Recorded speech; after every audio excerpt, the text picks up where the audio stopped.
Okay, family, I wanted to do a little video about some of my ancestors. And today I'm focusing on the first ancestor from my father's side that became a member of the church. And so if you go back, I'm going to, of course, here's my dad, Marion Earl, Leo Marion, Marion James, and this is the start of the Marion line. And then his father was Samuel, and then Samuel's father is William. Now, William is the one that first became a member of the church. And we're going to have to think about William a little bit because he had kind of a big family. And his sons, one of which was Samuel, was, of course, my direct relative, but his brother, William Jr., Samuel's brother, William Jr., was the first one to come over to the United States and to go to Utah and follow the pioneers. But let me just read something about William that's interesting from this. Most of our information that we get here is from William Jr., and he looks like he kept a pretty good story of what happened to him.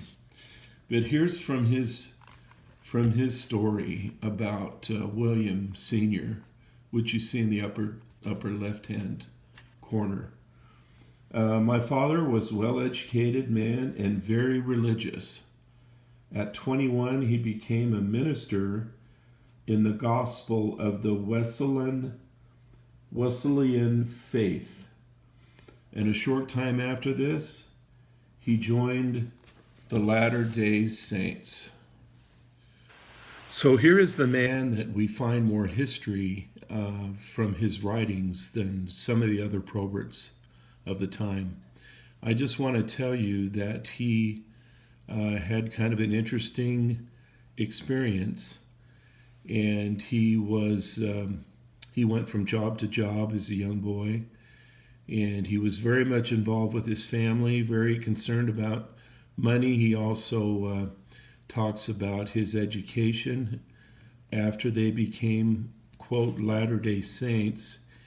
He said that they pulled him out of school trying to prepare him for a better land and a better society, which Salt Lake was. And so from there, so once again, we're talking about William Jr., which in his life, the way that he wrote it. I'm going to read from the paper that he wrote himself about a vision that he saw about his travels to Zion. And here we go. I was called home to help my mother while father worked in a pipe and tile factory to get money to immigrate to Utah. There were 6 children at home, this being the year 1857 to 1858. During the year I stayed, my 2 little brothers, George and Joseph, died of the typhus fever. They were buried in the same grave.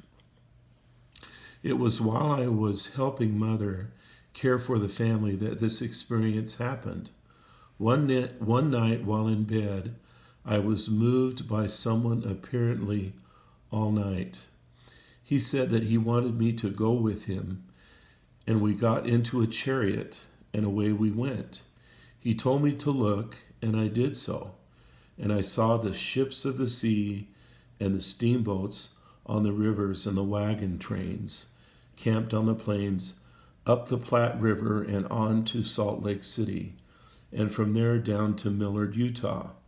When he had showed me the work appointed to me there and what I had to do, we returned, and it seemed to me to have been a perfect trip. Only I could not think that the Salt Lake City would be so small and so poorly built up as appeared to me to be, as I had always believed from what I had heard from the elders that it was a very large city, and the name was Great Salt Lake City.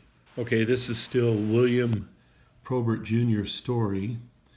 And Samuel, who is my direct relative, promised that he would go with William when he was ready. Well, William was ready to go, and he really had a drive to go across the sea and join the saints. But let me read from this one. My older brother Samuel had always promised he would go with me when I was ready. Upon visiting him, to my great disappointment, he could not go as he was engaged to a young lady. They could not get ready in less than 6 months. I had decided to go, sink or swim. On returning home, to make matters worse, the family doctor was there and proceeded to tell all the horrors of the Wild West to perfection. I told him and my family it was hearsay, and I would go and see for myself. Mother still cried and asked me not to go. I said I must, and I would make money and send for her in a few years. I set out and saw my brother Samuel again. On my way to Liverpool, he gave me 5 shillings to buy some tins of food to eat on board ship, and I bid him goodbye. I arrived in the evening and bought my ticket at the Latter-day Saint immigration office. Now, for the first time, I saw a ship. The next day we boarded the Monarch of the Sea. We set sail May 16th, 1861, and sailed along all right for about 16 days, and there came up a very bad storm lasting 4 days. So William Probert Jr.'s story continues as he crosses the plains on a train. I went to work taking care of the baggage boarding the train next morning. We had not gone far when some of the company got left while they bought provisions at the railway stops. They caught up on the next train, but it left them frightened and caused lots of trouble for the company.